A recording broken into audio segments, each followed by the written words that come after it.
Good evening, everybody. From the fridge, I am starting with cherry tomatoes, and I am going to make my dinner tonight out of all the things I have left in my fridge from the weekend. So I'm going to make a Cajun shrimp pasta. Got some water up to a boil. Going to grab my pasta. So this is bucatini. Bucatini is a lot thicker than a spaghetti. It's the same length pasta, but you'll notice that there's holes that run down the middle of it, which is really good for accepting sauce. I do this little thing where you twist the top, twist the bottom the opposite way. You put it over the pot, you drop it all in. Learned it from Jamie Oliver. What's cool about that is you'll see that it spins around the pot. It goes inside the pot and nothing really sticks to each other, so it's a really easy way to put them all in. Just make sure that's back up to a rolling boil. With today, so the Cajun shrimp pasta I'm making. So again, when I started from the fridge, it was all just about making stuff from the fridge without really having a recipe in mind. So the Cajun shrimp pasta, I've got some arugula, I had some shrimps, cherry tomatoes, onion, a yellow pepper that was starting to age, some green onions that have seen better days, and some garlic. Decided to grab myself a glass of white wine. I'll cook with some of it today. So starting with olive oil, just get olive oil into a wide pan. I use a lot of cast iron. Cast iron pan really holds heat well. It allows you to cook a lot of things. You can even add everything in. So it's almost like one pot, except for you have to boil the pasta first. But just chop the onions to start. You can chop them any which way. I'm just going to kind of rough dice them. I'm not thinking too much. But again, so From the Fridge was a channel that I started just a few weeks ago. It really just kind of stemmed off because when I'm cooking at home with my wife, she's constantly using Pinterest to find recipes, and she'll say, oh, there's nothing for dinner. We don't have anything in the fridge. And I would always go, yeah, in the fridge. So I'd grab stuff from the fridge and I'd make something out of nothing. So yeah, that's how the whole channel started. And it really was just about how to cook and how to just be confident in cooking with items that you have to just make something that tastes good. So I'm not going to provide a recipe for this, but I'll give you kind of the general guideline of how I made dinner. So again, going to chop these onions, just kind of like a dice. You can rough chop them, doesn't really matter. You'll just have to cook them longer the bigger they are. So you get that going. Next, you're going to want to do the garlic. Again, just chop them however. I'm going to slice them about the same size as the onions are. And then you're going to want to get those and cook those in. So you'll notice that when I put the pasta in, you're generally looking at like about 10 to 12 minutes for that size of pasta from a boil. So I'm going to try and do this whole thing, this whole preparation, while the pasta cooks. And just to show you that dinners can be made very quickly. So onions and garlic into the olive oil. I've got it at a fairly medium heat right now, sweating off. Next thing that will be going in is going to be the sausage. So I want some of the good oils coming out of the sausage. Also, the pepper is going to have to go in. The pepper is a little bit soft, but just cut the pepper however. I'm going to, again, try to keep everything fairly consistently the same size. But with that chorizo sausage, I had a little bit of sausage left over from some pizzas that I made. And that sausage has a lot of really good oil in it. There's a lot of spice in it, like paprika, there's garlic.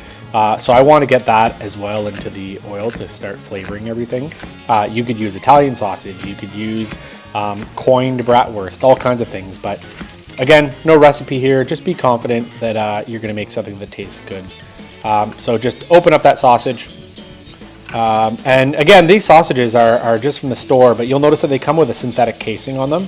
If you open it up, just like I did, I sliced it down the middle. If you open it up, you can actually just squeeze everything out, and it just forms kind of flavored ground meat. So instead of going to the store and buying just a package of ground meat, I find a lot of times I'll just buy a pack of sausages because they've already got a lot of really good ingredients in them. So just wash up, check your pasta. At this point, it's boiling again pretty hard. Even though I said it wasn't going to stick, you're probably going to want to make sure to give it a stir. I just use this little thing, passes the water through it, but I just give it a stir, make sure that nothing is catching to the bottom of the pot. I try not to put too much water in. I know that, you know, when I was learning, and everybody tells you to cook in as much water as you want, or as much water as you can, but I want to reserve some of that pasta water because that starch makes the sauce silky after. So I'm going to put a little bit less water in there again. But I've got the onions, I've got the garlic going in there right now. I've got the sausages in there. And now I'm going to start just mixing it all up. It's getting a tiny little bit of color. But again, you want to get those oils out. You could really kind of, if it wasn't shrimps, you could use chicken. You could just go all the way through with sausage and coin them up if it's a harder sausage. There's all kinds of different things that you can do in this. One of the things I'm going to omit today is I don't have any dairy in the fridge other than 1% milk. So I'm not going to put any cream in it to make a nice creamy pasta, but you could do that. So pepper's next. So onions, garlic, sausage, peppers in there. I'm going to slice up these cherry tomatoes. We're just a few minutes away from the pasta being done, so I got to be pretty quick now. You can cut up these tomatoes however you want. They're cherry tomatoes and they're pretty soft right now, so they're going to cook down pretty quick. I'm just putting them in half. Toss them in. I'm cooking dinner basically for myself, my wife, and her lunch for the next day. So I'm just going to add a little bit more here. The shrimps, I've just put them in a little bit of water just they were frozen, and I wanted to be quick. So don't ever run them under hot water. Your shrimps, you're going to want to just put them in a bowl of cold water, and then after a few minutes change the water, put new cold water in, and keep doing that. If you put them in hot water, they're going to become rubber. No matter what you do to cook them, no matter how perfect you cook them, they're going to be rubber right from the get-go. So cold water. At this point now, everything's cooking pretty well. I'm going to give it a stir. I can see that the onions are changing. It's getting some of that sausage oil in it, which is adding flavor. For Cajun spice today, I'm going to be using a completely different spice. Oh, hello, Weenie. I got nothing for you. Sorry, nothing. Too bad. So for the spice, I got this stuff from Cape Urban Spice. You can get it off Amazon, but we've used these products in our house. They've got probably 7 or 8 really solid different spices, and they're already pre-mixed with salt and sugar, these spices. But in my opinion, they're probably the best spice mixes I've used from store shelves without making your own. They're seasoned perfectly. They've got the right amount of salt. They've got the right amount of acid. They've got the right amount of sweetness in them. Again, Cape Urban Spice. I'll try to link something down there. But this is the Louisiana Cajun. I'm adding this onto into the stuff already instead of just on the shrimps because I want it to flavor the entire dish. At this point, I probably should process these pretty ugly looking little green onions. They were at the bottom of my fridge. They're at the end of their life. Doesn't mean they still have flavor, but I'm just going to use these to garnish the top of the dish at the end. Again, sorry, no recipe here. Just watch me cook. Hopefully it inspires something to say, hey, I've got 7 or 8 ingredients in my fridge, and I'll just throw everything together and try to pair everything together. Discard those. So we're probably about a minute or 2 now away from the pasta really being close to done. Everything's in there. It's starting to get soft. I don't want everything to be squishy, so I still want the veg to have a little bit of bite to them. At this point, I'm going to add a little bit of that white wine that I've been drinking just to deglaze the bottom of the pan. You're going to want to reduce that. You don't want to just immediately cook and eat that raw wine. You want to cook it down just a little bit. I'm going to add a little bit more spice at this point, especially with more liquid in there. But just check on the pasta. Give it a stir. It looks like it's expanded quite a bit, you can see, and then all that foam in there's a ton of starch that's coming to the top, which we're going to save some of that after to put back into the pasta. But it's looking pretty good where everything is right now. So drain all this water and put your shrimps in there. The shrimps should be one of the last things that you cook, and that's only because these are 2130s, and that number 2130, when you see that on a bag, it's in reference to the amount of shrimp that there are per pound. So there's 21 to 30 per pound. So if you've got a 2-pound bag, there's going to be anywhere between 42 and 60 shrimp. Just kind of a number. You'll see 8 by 10, 10 by 20s, all these things. Get that in there. They're going to purge a lot of liquid, which is good because it's going to give that nice, Cajun shrimpy flavor that you get when you have Creole food. The cast iron's pretty hot. But just give that a little toss up. Get everything mixed in there. The shrimps are going to cook pretty quickly. You have to be ready to put the pasta in there within 2 to 3 minutes of putting the shrimps in because the shrimps will overcook. they'll start to split and they'll become really rubbery really fast. So as soon as you notice them going from that translucent kind of gray color and starting to become slightly pink, at this point there's enough heat in there that you're going to want to add the pasta, finish it off the rest of the way, and you're done. And I am going to have a drink before I finish it off. So we're now at about the 10-11 minute mark of cooking dinner.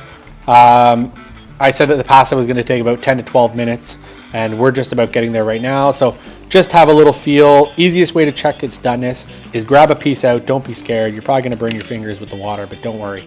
It's not enough to blister. Have a little bite. It feels like it's cooked. You don't want to cook it 100%. You want to cook it about 85 to 90% because there's residual heat and it's going to cook in the sauce beside it, which you can also see is boiling, and it'll finish it the rest of the way. So pull it off the heat. I don't want it to cook any further. And now it's time to just finish the sauce. So I can see the shrimps are just starting to color pink now. There's still a bit of gray in there, but we're going to get there and add the pasta in. If you have any questions or anything like that you want to ask me about other things you can add, you can put it in the comments below and I can give you a more written out recipe, but just have fun with cooking. And again, Cajun shrimp pasta is what we wanted for dinner. So that pasta water that's left over that I said has lots of starch, you can see how much it's reduced down. I want to take a little bit of that out. You can see just how clearing it is compared to cold water going in, but get that in. That's actually going to help emulsify the sauce so that it thickens and it binds to the actual noodle itself. Pasta water is basically liquid gold when you are making pasta. Don't take it all out. It helps emulsify, which is make the sauce become a homogeneous mixture. Have a taste for the seasoning. You noticed that I didn't add salt into the dish this entire time, and that's because that Cajun rub has a high amount of salt in it already. I think it's 5 or 6%, and that's a pretty high quantity. So the seasoning's pretty there. And when you're making the sauce, remember, if you've seasoned the pasta water, which I did, everything's seasoned already. But if you don't season your pasta water, you're going to want to over-season your sauce so that when the bland pasta goes in, it balances itself out. And lastly, guys, my favorite seasoning obviously is adding acids to dishes. I think it balances everything out. So I'm adding a little bit of lime juice. I think it needed it. Salt and acids to me are seasonings. Pepper is a spice. So I'm adding a little bit of lime. It's just my thought. But at this point now, you just want to get the pasta out into the pan, give it a nice toss up, and start thinking about your plating. So looks really good, tastes really good. Dinner's ready, under 15 minutes. You should be able to do this kind of stuff at home. Again, comments below. I'll plate it up here. Oh, maybe toss in a little bit of arugula just to get in those greens. Again, you can see that a little bit of it's starting to go yellow in the fridge, so got to use it up. Can't forget to get those greens in. Give it all a toss, get your pasta in, plate up. You're good to go. So we're about 13.5 minutes in right now, and that's dinner right there. So Cajun Louisiana shrimp pasta. Don't know what accent this is, but it sounds about right. So strain your pasta, and again, don't forget to like, comment, subscribes really help me. If you can subscribe to my page, that would be great. It really helps me and just shows that I should continue producing these videos. I'll try to do more dinner videos like this, and if there's something that you guys want to know or an ingredient that you want to learn how to use, comment below. So just strain that off. I used enough pasta water that I needed. I'm going to get back into there just so that I kind of get the rest of that liquid off inside. But again, just use kind of that. You can either use tongs or you can use what I have here, which is kind of like a pasta scoop. Get it in and toss it all up. Get ready to plate it, and away we go. So thanks for watching, guys. This is my dinner. I know it's not fancy. It's pretty simple. It's straight from the fridge. Everything that I had to use, and Cajun shrimp pasta. How would you make it differently? What did I do wrong? Yeah, let me know. Thanks again. And here's the final dish. If you like this video, again, guys, give me a thumbs up, like, subscribe, and comment in the bottom. I always reply. Let me know what you think, and if you want to see anything else, put it in the comments below. Thanks again.